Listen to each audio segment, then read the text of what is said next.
भैया, जब से सरपंच जी का लड़का पढ़ाई करने के बाद खेती बाड़ी में सरपंच जी का हाथ बटाने लगा, तभी से उनकी गन्ने के साथ साथ समस्त फसल की उपज लगभग दुगनी हो गई है। हम सब भी खेती बाड़ी कर रहे हैं, पर गन्ने की फसल के साथ साथ अन्य फसलों की औसत पैदावार भी नहीं मिल रही। वह फसलों से होने वाली आमदनी से घर का खर्च चलाना और बैंक का ब्याज भी देना कठिन हो रहा है। क्यों ना हम चलकर सरपंच जी के लड़के से पूछ लेते हैं कि क्या जादू खेती में किया है। हाँ, चलो।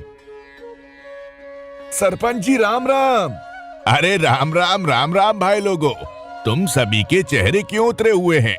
अरे कौन सी विपत्ति आ गई है? सरपंच जी, आपको तो गांव के लोगों की खेती के बारे में पता है। पहले भी हम आपसे सलाह लेते रहते थे और आज महंगाई के दौर में बच्चों की पढ़ाई एवं घर का खर्चा चलाना कठिन हो रहा है। चाचा प्रणाम। लगता है आप चीनी मिल अधिकारियों की बात ध्यान से नहीं सुनते। गांव में चीनी मिल अधिकारी द्वारा आयोजित मीटिंग में मिल अधिकारी प्लॉट मैट्रिक्स के बारे में बता रहे थे, जिनमें किसान भाइयों के पास उपलब्ध समस्त खेतों में बोए जाने वाली फसलों क्रमशः धान, सरसों, गन्ना, गेहूं की पहले से बुवाई की योजना बनाकर खेती की जाए तो गन्ने की पैदावार अधिक होगी और अन्य फसल भी भरपूर पैदावार देने के साथ उनके खेत समय से खाली मिलेंगे, जिससे दूसरी फसल की अगेती बुवाई संभव होगी। चाचा, चीनी मिल अधिकारियों ने प्लॉट मैट्रिक्स के अंतर्गत 5 विकल्प सुझाए, जिसमें हम लोगों के द्वारा बोए जाने वाली समस्त फसलों की बुवाई की योजना का समावेश है। बेटा, हमें जरा प्लॉट मैट्रिक्स के बारे में विस्तार से समझाओ।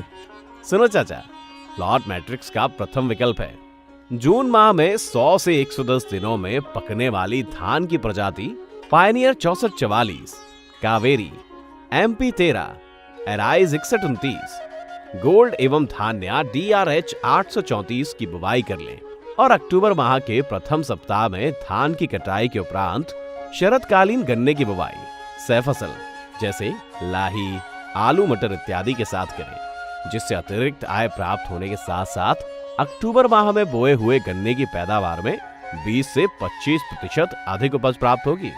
भैया, समस्या ये है कि यदि सह फसली में गेहूं की बुवाई करनी हो तब गन्ने की खेती कैसे की जाए? क्योंकि गेहूं की बुवाई हम किसान भाई नवंबर माह अथवा दिसंबर माह में करते हैं। चाचा जी, चीनी मिल से विगत 2 से 3 सालों में CSR सब्सिडी के तहत गांव-गांव में हम में से कुछ किसानों ने मिनी ट्रैक्टर खरीदा है। इसी मिनी ट्रैक्टर का फायदा उठाना है और ट्रेंच विधि से 4.5 फीट की दूरी पर अक्टूबर माह में गन्ने की बुवाई कर दो। ट्रेंच के नालियों के बीच बचे 4 फीट स्थान में मिनी सीड ड्रिल से 4 लाइन गेहूं की बुवाई नवंबर माह से करनी है, जिससे गन्ने की भी भरपूर पैदावार मिले और गेहूं भी बाजार से ना खरीदना पड़े। एक बात और, यदि कम बीज में अक्टूबर माह में गन्ने की बुवाई करनी हो तो STP विधि अपनाकर सितंबर माह में ही पौध तैयार कर लें एवं ट्रेंच की नालियों में STP से तैयार गन्ना पौधे लगाएं और बीज के खाली 4 फीट स्थान में गेहूं की बुवाई करें। दूसरे विकल्प में यदि धान की कटाई में देरी होती है वह गेहूं की बुवाई करनी आवश्यक हो एवं बसंतकालीन गन्ना बुवाई फरवरी माह में समय पर करने के लिए ट्रेंच मशीन से 4.5 फुट की दूरी पर नाली निकालें एवं 2 नालियों के बीच की जगह में गेहूं की बुवाई करें। सीड ड्रिल ना होने की स्थिति में छोटे ट्रैक्टर चालित मिनी कल्टीवेटर से जुताई कर गेहूं की बुवाई हाथ से बिखेर कर करें और हल्का पाटा लगाएं और निकली हुई ट्रेंच नाली में फरवरी माह में बसंतकालीन गन्ने की बुवाई करें।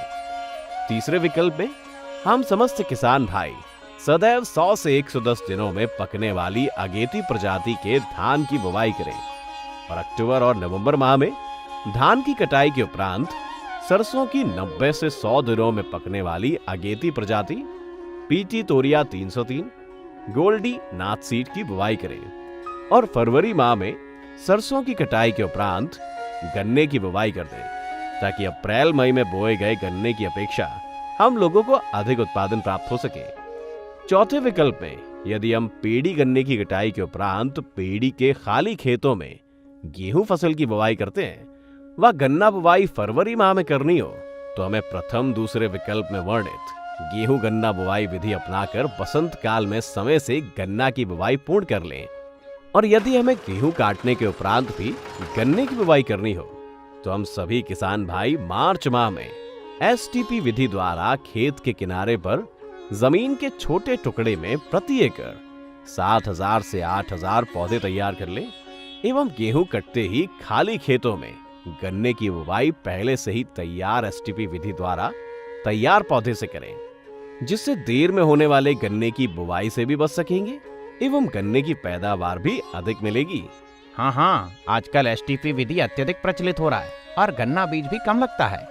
पांचवें विकल्प में यदि आपके पास खाली पड़े हुए खेत उपस्थित हैं, तो हमें समय से ही शरद काल में गन्ना बुवाई सितंबर अक्टूबर माह व बसंत काल में गन्ना बुवाई फरवरी माह में पूरी कर लेनी चाहिए। समझ में आई चाचा जी? प्लॉट मैट्रिक्स के माध्यम से प्लॉट बार गन्ने के साथ साथ अन्य फसलों की भी योजना की तैयारी जून माह में हो जाती है। साथ ही साथ हमारे सभी खेतों की जानकारी चीनी मिल में दर्ज हो जाती है और समय आने पर हमको बीज, खाद, दवाइयाँ चीनी मिल के माध्यम से प्राप्त हो जाती हैं। सही कहते हो भैया, हम सभी लोग भी इसी वर्ष से ही चीनी मिल कर्मचारी से मिलकर अपने खेतों की खेतबार गन्ना सहित अन्य फसलों की योजना प्लॉट मैट्रिक्स के अनुसार ही करेंगे। बहुत बहुत धन्यवाद भैया, और सरपंच जी आपका भी बहुत बहुत धन्यवाद।